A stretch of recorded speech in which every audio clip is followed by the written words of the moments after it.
The Blue Castle. Chapter 35. 30 seconds can be very long sometimes. Long enough to work a miracle or a revolution.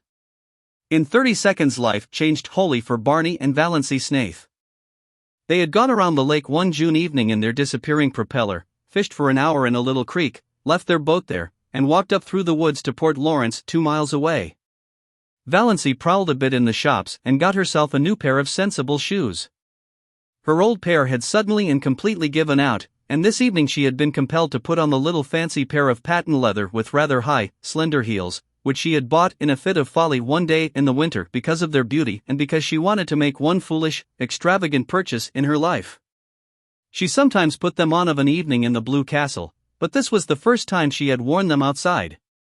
She had not found it any too easy walking up through the woods in them, and Barney guyed her unmercifully about them.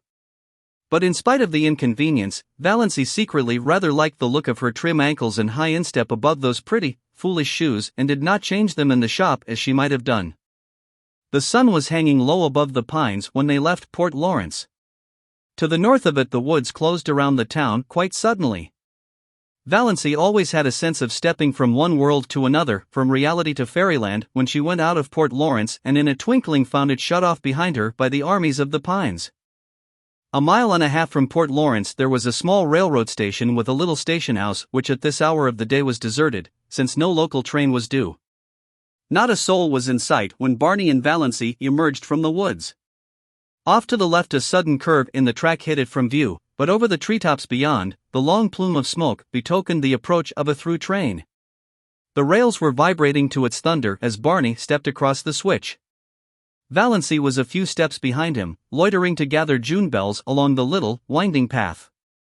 But there was plenty of time to get across before the train came. She stepped unconcernedly over the first rail. She could never tell how it happened. The ensuing 30 seconds always seemed in her recollection like a chaotic nightmare in which she endured the agony of 1,000 lifetimes.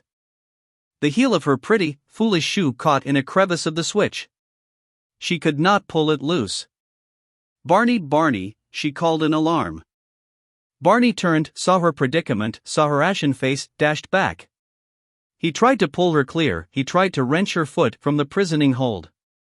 In vain. In a moment the train would sweep around the curve, would be on them. "Go, go, quick, you'll be killed, Barney," shrieked Valancy, trying to push him away. Barney dropped on his knees, ghost-white, frantically tearing at her shoelace. The knot defied his trembling fingers.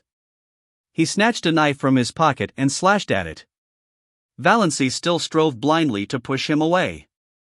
Her mind was full of the hideous thought that Barney was going to be killed. She had no thought for her own danger.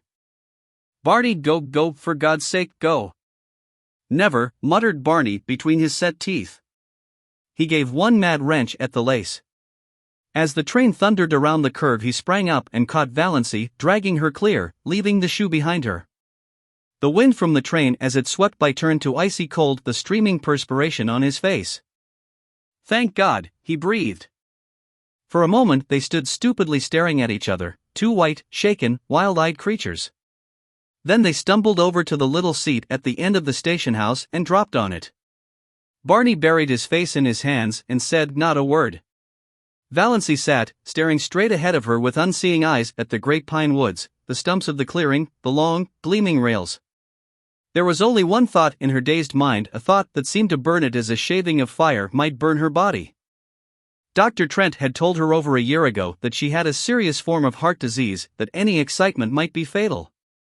If that were so, why was she not dead now? This very minute? She had just experienced as much and as terrible excitement as most people experience in a lifetime, crowded into that endless 30 seconds. Yet she had not died of it. She was not an iota the worse for it. A little wobbly at the knees, as anyone would have been, a quicker heartbeat, as anyone would have, nothing more. Why? Was it possible Dr. Trent had made a mistake? Valancy shivered as if a cold wind had suddenly chilled her to the soul. She looked at Barney, hunched up beside her. His silence was very eloquent. Had the same thought occurred to him?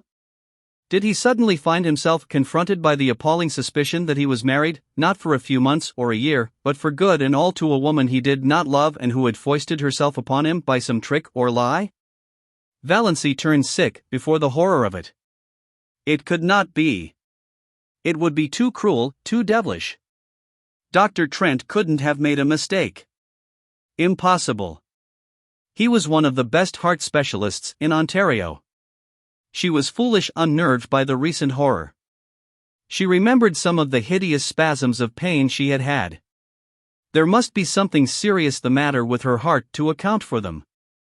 But she had not had any for nearly 3 months. Why? Presently Barney bestirred himself. He stood up, without looking at Valancy, and said casually, "I suppose we'd better be hiking back.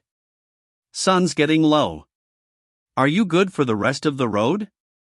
"I think so," said Valancy miserably.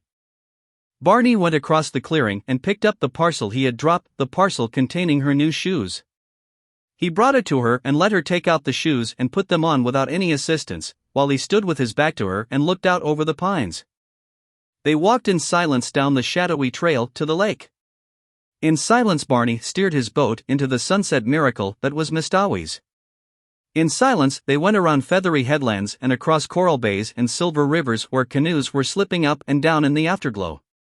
In silence they went past cottages echoing with music and laughter. In silence drew up at the landing place below the Blue Castle. Valancy went up the rock steps and into the house. She dropped miserably on the first chair she came to and sat there staring through the oriel, oblivious of Good Luck's frantic purrs of joy and Banjo's savage glares of protest at her occupancy of his chair. Barney came in a few minutes later. He did not come near her, but he stood behind her and asked gently if she felt any the worse for her experience. Valancy would have given her year of happiness to have been able honestly to answer yes. "No," she said flatly. Barney went into Bluebeard's chamber and shut the door. She heard him pacing up and down, up and down. He had never paced like that before. And an hour ago, only an hour ago, she had been so happy.